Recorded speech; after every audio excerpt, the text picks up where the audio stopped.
Hi friends, welcome back to MWT Education Consultancy's YouTube channel. Myself Thomas Cherian, General Manager of the organization. It's a long time, isn't it? We are coming in front of you. The last video we made was regarding the OBA process when it came. I hope after that video we had started this pandemic and a lot of days we were locked down. I hope all of our families are safe. I ask you all to keep safe in future also. And there's a lot of changes which has come in the last 9 months. Many people have gone online. Our education has gone online. Now candidates are thinking how candidates, in the sense I am talking about the nurses, those who are already registered, those who are working, those are the people who is watching this. I know that. So is there any opportunity in Australia? How is the new process going on? Will I get a opportunity to work as a registered nurse in Australia? Of course, the process is going on in the background. Only thing which is lacking is the borders. The borders are not yet open. The borders will be open very soon. But be prepared. Be prepared by the time the borders are open. So, to give you an introduction about how we can get prepared, how we are going to move forward with all the process. This is what we have come here to give you an introduction. Today I have Sonia Vivek, who is the manager of the documentation section, who will give us more input on how the documents is needed to go ahead with the OSCE process. And we have John Teddy, who is the main person who has helped. I think most of the nurses know John because he has helped many nurses to get their decision letter, get their application process done for APRA. So we can hear from him. So today I have invited him to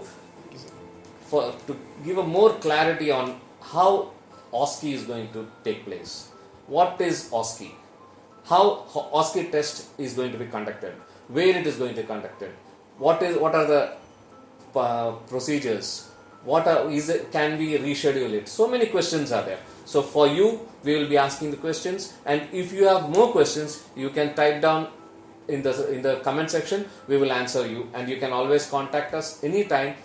After this video also, we will be giving our numbers, and if you have not yet subscribed to our MWT Education Consultancy's YouTube channel, please subscribe it by clicking on the bell icon, and you will get all the notifications of the forthcoming videos which we are planning to bring out for your benefit. So thank you.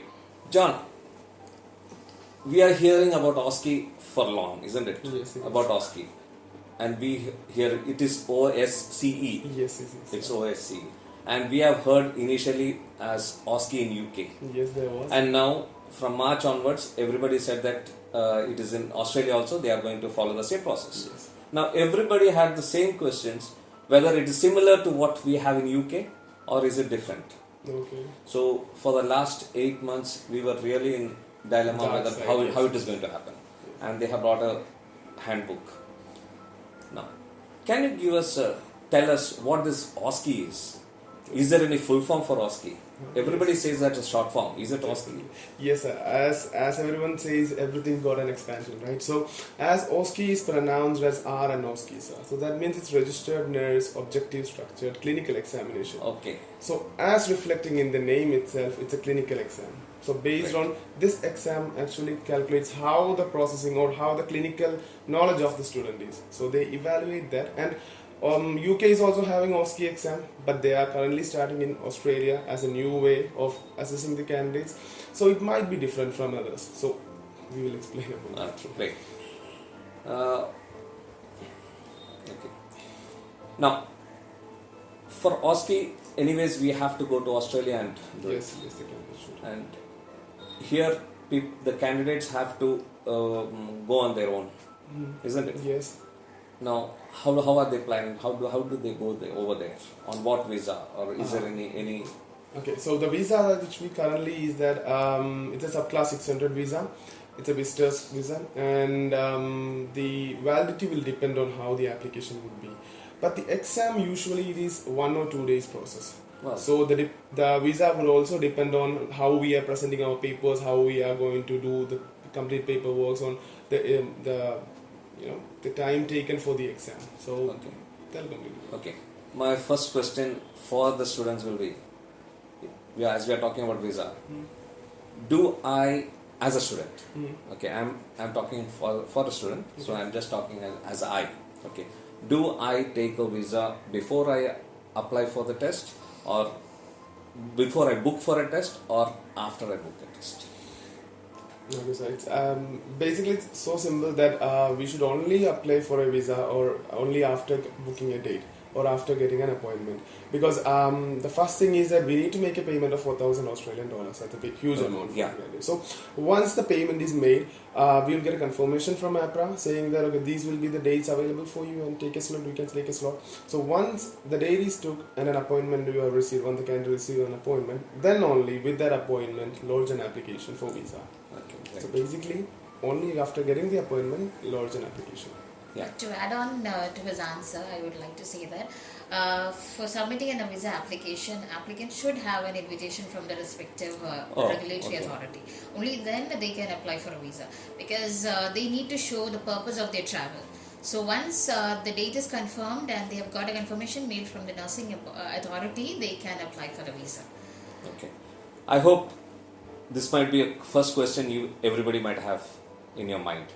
Now, I am coming with more questions for you people, because I have many candidates who always calls me up, ask about OSCE, how it happens, how do I go there. Now that is, you have to take a visa, go there on a visiting visa that you have cleared. Now, regarding OSCE, where does this exam happen? There's only one place in Australia it is held, the exam is held. It's Adelaide Health Simulation in the University of Adelaide. So there will be two parts of centers, two centers available there, but both are in the same place itself. Okay. So just one campus. It's the same campus. Same campus. Okay. So we have to reach there beforehand.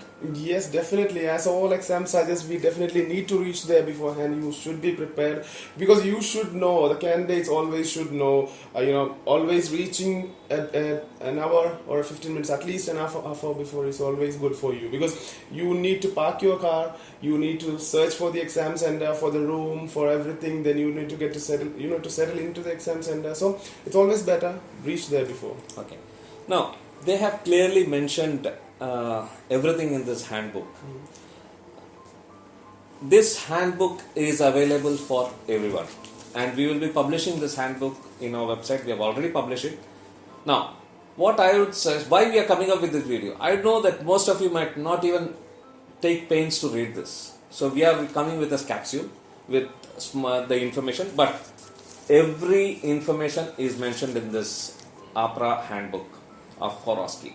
Now, from this handbook, we ourselves have got many clarifications, because we were also not clear about it.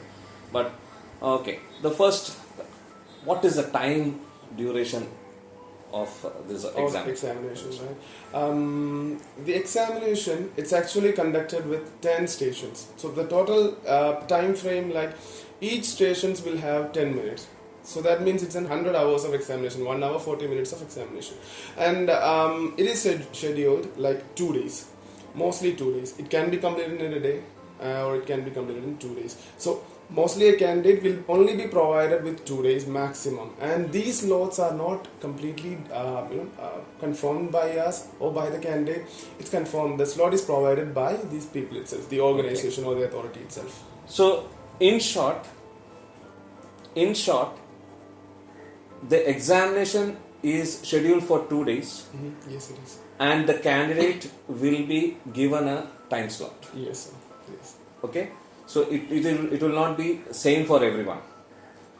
as I have, I think there are how many students will be there? It's for a single batch, it will be 40 students max. So 40 students will be given time within these 2 days. Within these 2 days, yes. So that means it is a very tight one.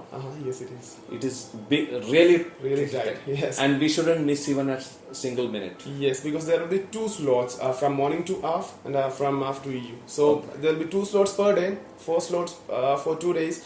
That means 40 candidates will be arranged. Allocated in that. Yes, it will. And we will be scheduled the time. And please keep it in quotes. We have a particular time. The time is allotted to us, and we have to reach there on time. We cannot be even 1 minute late. No, it should be. Am I right? Yes, it is, sir. So we have to be careful of understanding the whole process. It is not like we have taken examinations before. We are still taking many examinations, but OSCE is something different. We have to be on time.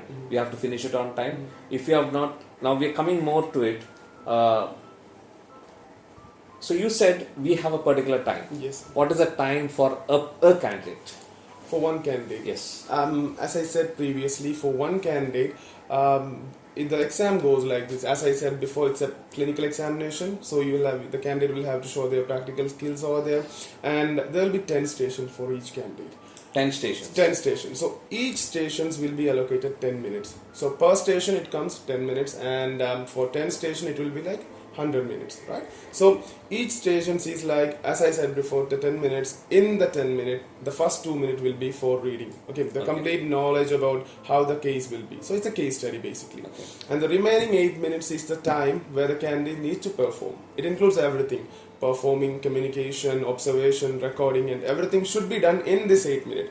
If you complete or not, you will have to move to the next station after this 8 minutes.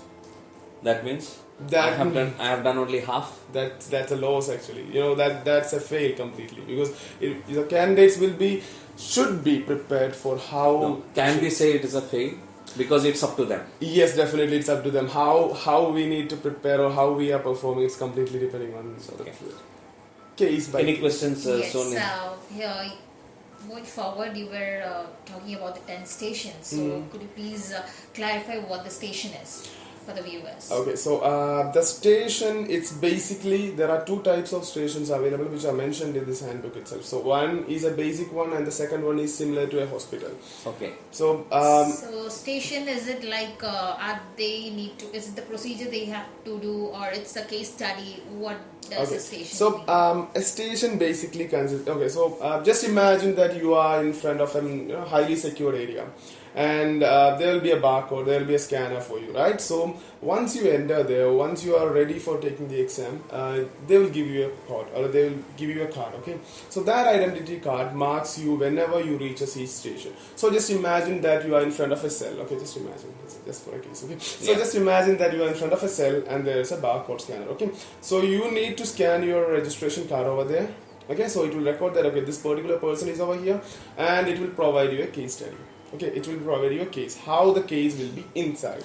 So once it appears, what the candidate needs to do is that they will have to go through the complete case, how these things are. Okay, utilize the complete 2 minutes. Don't rush that, okay, I have already read it and I can go inside and do all this stuff. But don't do that, okay? So go through the case completely, understand what they have said word by word. Okay, once it is done, once these 2 minutes is over, they will open the door for you. Okay, so you can enter into a room where everything will be allocated. There will be a candidate, there can be a patient, so it will be an actor, maybe, or it could be a mannequin. So you're saying that there won't be real patients? No, there won't be a real patient. There will always be an actor. Okay, either an actor who acts as a patient or a mannequin, because we cannot risk the candidates falling under some. Okay. illness. Will it be exactly like a hospital setup? Definitely, it would be.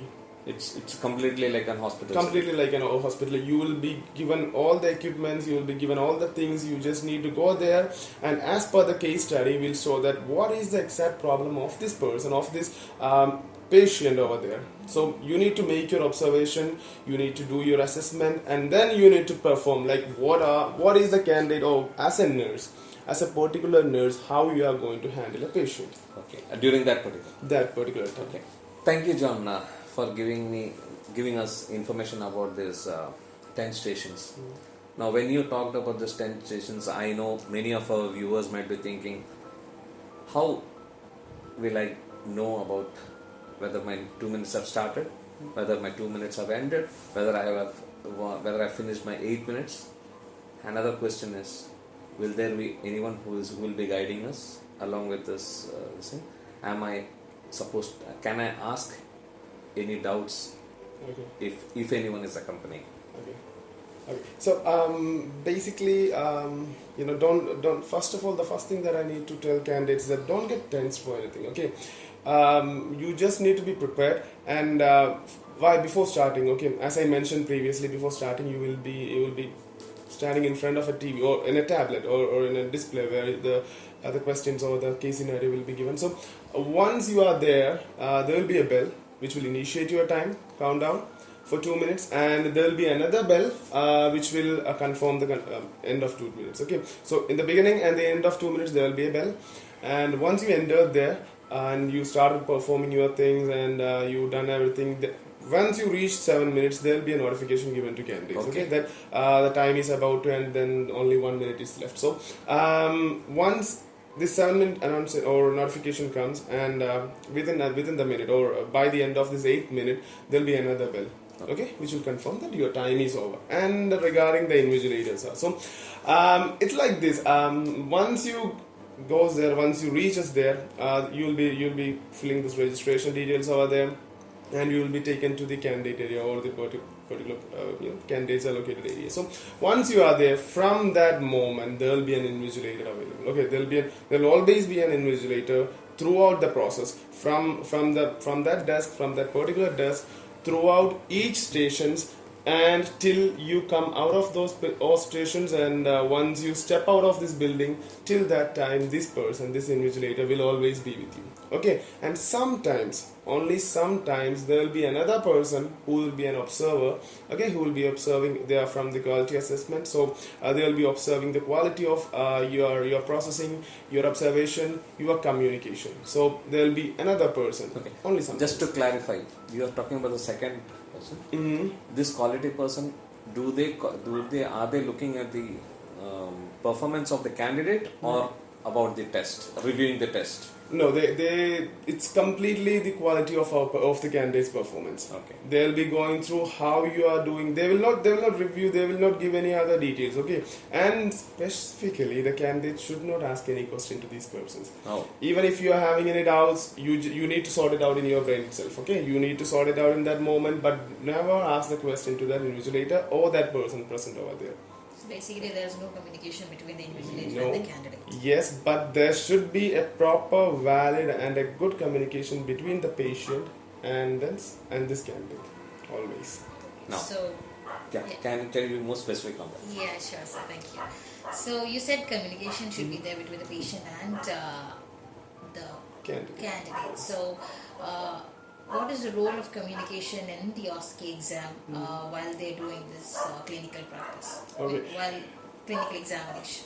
So it's basically simple, they see you as a nurse, as a live nurse treating a live patient. Okay, so as I said previously, it can be an actor or it can be a mannequin, right? So what the invigilator or those people or the authority, what they need is that this patient, this particular candidate is assessing or is taking care of this patient as a real life patient. How you are going to treat a patient who is in the hospital. Okay, suppose imagine that you should always imagine that you are really in a hospital, you are treating a real patient. So how will you take care of that particular person? Okay, so you need to interact with the patient, even if it's a mannequin. You need to interact, you need to ask, you need to speak, you need to question him. Like, each scenarios will be different, right? In an accident case, you need to ask them what happened, where is the hurt. So you need to make a communication and make this patient feel a bit more comfortable with the treatment. Okay, so each time when a candidate make a communication with a mannequin, as I said before, even with a mannequin, it should the invigilator will be checking that whether the communication is good. Okay, whether this patient is feeling safe. Yes, it should always be like, okay, this candidate or this patient should always feel comfortable with the communication that each candidate are providing. Okay, so when you communicate to a patient, make sure that you really communicate with them with care. Okay, so you should see the patient over there, communicate with them. You should speak to them a lot. You should make them understand. Okay, there's no problem, right? What we used to do, what when a patient comes to you, what you will say? You'll say, don't worry, okay, we'll take care of that, right? So you need to communicate in a manner. You have to comfort them. Yes, you need to provide empathy to them. You need to show love. You need to show everything affection. Make comfortable. Suppose if this observer or this invigilator is finding that your communication is not good, there are chances that you could be sent out of the station, that particular station. Okay, so be careful with the communication, because that's one of the most important part that you need to play always. Okay, thank you so much for the answer. So, hope everyone knows that while we do the NCLEX RN, the IELTS or the English language is not necessary, but at the time of OSCE, in order to improve your language or in order to communicate with the migrants or the patients actors, you need communication. So it would be better that you get a required score which is being recommended by the nursing board for a better communication for the examination. So now my other question regarding for the candidate sake, what happens if I do not complete the whole process in 8 minutes? Okay, and can I ask for extra time? Okay, so no, actually they won't give an extra time. This 8 minutes, the candidate should be aware, or they should make themselves aware that this is the only time that they will get from this particular authority to complete that particular state study. Okay, and that means you have 8 minutes to perform. Yes, and if you do not don't have to worry if you do not complete your process. You have to leave that station at 8. After 8 minutes, do not wait, because that also will give you minus marks. Yes, definitely. They will be watching it. Yes, they will be watching. Okay. Now, my station has started, and I am on the 4th station. And we are all humans. Definitely, yes. In case if I want to use my washroom, that's actually. Is it possible or not? That will actually hit your time, because each candidate, everybody should always be pre-prepared. Okay, so you will, if you need to, as Sir said, we are humans. We will need to go, but if you want to use your washroom, you just need to go to the door and raise your hand. So an observer or the invigilator will come to you and they will ask you what your concern is, and even if there can be health related issues too for some persons, right? So they will ask what is the problem. So if you want to use the washroom, or if you are having difficulties in that particular room, because people are different, right, and their physical structure is different. So but make sure that you utilize this, because if you are getting out for your washroom purpose, okay, so if you went to washroom and came back in 3 minutes, that 3 minutes will be deducted from your cycle. That means I will be eligible to go only to the next station. Yes, if you are, because I lost my 2 minutes to read the question. Yes, you are. And I lost, so that one station is lost. Yes, it will be. So yes. I can use only. Just to clarify, is it lost, or they can continue for the rest of the time? It was a great question, and I would like to say is that it will completely depend on the invigilator. Okay, each invigilator will decide whether to give you or to re-enter you in the same station. But as per the handbook, as per the information they have provided, I don't think that they are going to let you to the same station. That you will be moved to the next station. Okay. That's the information that we get from this. Unfortunately, they cannot perform at that particular station. Yes, that is, they might lose one station or two stations as per the time allotted, because every candidate has been allotted a time, and during that time, if they lose time, that station is lost. Yes. Whichever station they are. Yes. And whichever station, if in one station, if you do not complete your process also, you have to move to the next station.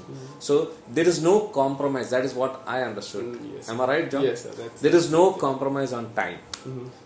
Every minute, the moment you come to the station, from that moment onwards, your time is ticking.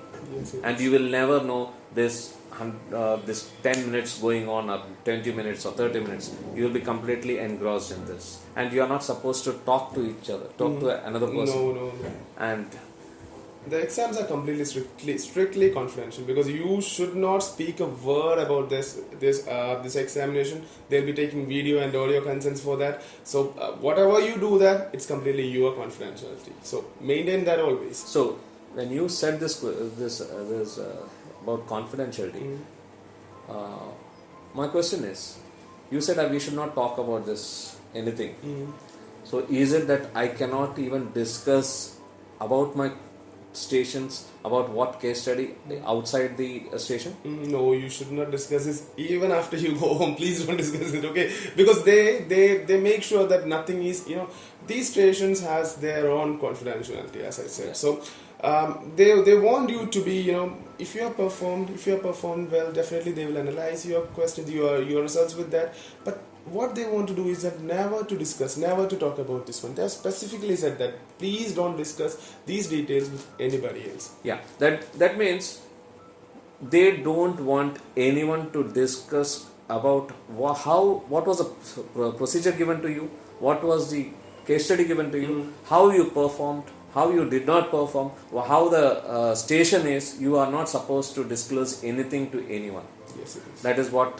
Yes, it is. Isn't it? Yes. Now, coming to that, is this whole process recorded? Yeah, the complete process would be recorded. The entire process, from the moment you step into this particular area to the time you leave, it's completely recorded. Each and everything. So that means they take our consent. Yes, consent is taken and they utilize it. do. They do. They, as I said previously, in the registration desk itself, they take our consent on complete things. Okay. Now, there are many questions if we want to discuss. For that, do not forget to contact MWT Education Consultancy. You can contact us on the numbers scrolling down, or you can contact. We have 5 branches: Kochi, Kottayam, Calicut, Trivandrum, and Dubai. So you can contact any of this branch and we will give you complete information about it. If you want visa services, we are here to support you with the visa services. Now, coming to more questions. Yeah. So, can I? Yeah. Now coming to the fees, which for the exam the candidate has to pay. So, could you please tell what the amount is which they have to pay and when, and is it refunded or just in case if they cannot travel, will they be able to reschedule the date? Okay, so saying about the OSCE examination and the fees, it, as we mentioned previously, it's the second part, right? The OSCE is the second part. So the MCQ NCLEX is the first part. So once a candidate finishes an NCLEX or an examination, okay, they need to their dashboard in APRA or their profile in APRA would be saying that the next step is OSCE. Eligible for OSCE, right? So in the dashboard itself, we could see that the candidate could see that the initial thing that the candidate should do is to make the payment. The payment is about 4,000 Australian dollars. Okay, so once you made the payment, it's a non-refundable fund. Okay. So even without getting a confirmation of date, we have to make the payment. Yes, the initial thing itself is to make the payment of 4,000 Australian dollars. So only after making the payment, they will send an email mentioning the dates available for the slots or the dates available for this particular candidate. Okay. So once you make the payment, as I said before, it's a non-refundable one, but you can reschedule the exam. Okay. With how many times? reason. The times it should be rescheduled within 3 days of the exam. Before? Yes, prior to 3 days of it's 72 hours. Prior 72 hours of the exam, and with a valid reason. You should have, even if you are saying the time, there should be a valid reason for each rescheduling, and we should submit it as a paperwork or as an email explanation. But there should be a proper emails or documents that needs to be submitted to them, to the authority, saying that this is the reason I need to reschedule. If suppose you fail to reschedule. Okay, if you fail to reschedule, or there's a message, auto message this thing. Okay, right? If you call to a number outside overseas, what they will forward you to a message, right? Don't ever drop a message and say that I dropped a message. Okay, they will not consider it. They will never consider it. So that means, whatever communication, you should get a confirmation that it has been rescheduled. Yes, As email. So without confirmation, we are not supposed to say that it has been rescheduled. Yes, it has been. And as you said, n number of times we can reschedule. The number of times, so they have not yet confirmed. What they have given is that you can reschedule within 72 hours, prior 72 hours. So from the exam. So if you have an exam date, suppose just imagine it's on 10th of this month, then next month, sorry, 10th of next month, then you should confirm it 72 hours. That means you should confirm at least before 7th. Before 7. Yes. So while rescheduling, you should always give a proper reason, a valid reason, which should be convinced by the case. Sorry, it should be convincible to the case officer. Okay. Okay. And they are the people who actually decides whether to give a rescheduling or not. Okay. So the number of times are not yet sure. Okay. So if in case if they do not reschedule and if you do not get a confirmation, that means That means that it is booking is still there. Yes, the same and date. the amount also will not be refunded. Yes, will not be refunded. There are some certain criteria which they have mentioned, which are it should be rescheduled prior to 72 hours. Either if you not attend the exam, if there is any reason or there is any exemptions, it should be notified through email and should get an email confirmation too. Okay. Unless if you don't get that, don't. It's still active. That is. Okay. Good. Thank you. Yeah. Yeah, I think everybody is clear about it. So we cannot reschedule an OSCE date once it is booked. Only on a certain criteria we are able to reschedule it. Reschedule it, yes. Yeah. Yeah. Even So, rescheduling should have a proper reason. reason, Okay. which should be convinced by the Convinced to to the the case case officer. manager. Okay. So, to attend the exam, what all documents is required, or what all documents should an applicant carry along with them? So for initially from registration, they only need their passport. So for Australian candidates, they have mentioned their Australian passport, and an overseas candidate they should carry their overseas passport. So passport is a main document that will be required at each stage, at the beginning, at the registration, and even till the end. So for As an exam- ID? Yes, for an ID, as an ID, just passport will be required. Okay. In case, this also is a question which many of our candidates might be thinking of. In case if I fail this examination, Okay, do I need to pay another fees? definitely yes. Will I get a immediate test date, or should I come back to India? Okay, so actually, test dates may vary a lot because as they have given, there will only be two dates available for a number of 40 candidates. So there will be a lot of candidates who are willing to attend the exam as soon as possible. So if once you fail, that means you will have to reschedule the exam. You will have to make the payment of this 4,000, the entire Again. $4,000, Australian dollars again. So that means you will have to prepare completely if you are attending the exam. So prepare well, and if you fail, then the next date that will be available will completely depend, because there will be a lot of candidates, as I said, there will be a lot of candidates who are still waiting for the exam. So you once you receive a visa, suppose just imagine you receive a visa for 3 months and you are going to attend the exam. Suppose it's an example, okay? So you are attending the exam, you fail the exam, you got the result. The results are published in 6 weeks, as I said. So we have to wait for 6 weeks to get whether we are passed or Passed failed. or failed, right? So our visa's time frame would have almost done with that. So if you fail, then you will need to reapply, right? So you will have to come back to India, reapply again, or reapply again and come back to India, because the dates will differ a lot because as I said, there are a lot of candidates, so the dates will change a lot. So that means you will have to come back to India, you will have to study again, prepare well, then again make the payment and reschedule the exam, or prepare for the exam and travel to Australia. So that's, if you fail, that means that's a huge loss for you. Entirely a huge loss. Okay. Now, as you said, fail. Now, my heart also is beating a bit faster because we cannot even think Definitely. because we are spending that much money.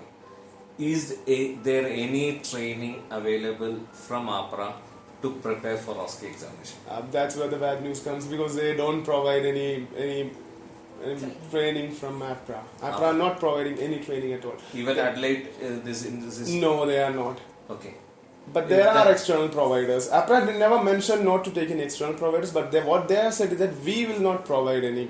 Okay, they are not providing, but No. we have different providers. Different external Just like providers. our own institute is having Institute of Health and Management is conducting this training, is planning to conduct a OSCE training. So that is possible. So we will give more details about it in our next video. And okay, thank you. Anyway, we are coming back to our original handbook. Okay. Now, Sonia, do you have any questions which has come across? No, I think I've asked almost all the questions. Okay. So I think we have almost covered. I think there are certain areas which we need to. If anyone wants to know more about this, they have a. If you have doubts, post to this YouTube video, and we will clarify those doubts to you. You can call us. You can call us on the numbers which is being scrolled down, and you can contact any of us and clear your doubts. We are here to provide you a visa if you have a OSCE date with you. We are here to provide you a complete process for the OBA process, that if anyone has not yet started their application, please start your application process. You don't need a IELTS score at the initial stage, so don't worry, don't wait till you clear your OET results or IELTS or PTE. You can give it as soon as and when you finish your NCLEX RN. So there are many options which we have, so contact us. So have a nice day, and ensure that you contact us the moment you feel that you need a support. We are here. MWT Education Consultants is always with you. Thank you. Thank you, John and Sonia, for joining me today for the discussion. And I hope it will be a lovely session for the whole nurse community, because they have lots of doubts which needs to be clarified. Thank you for joining. Thank you so much, sir. Thank you so much.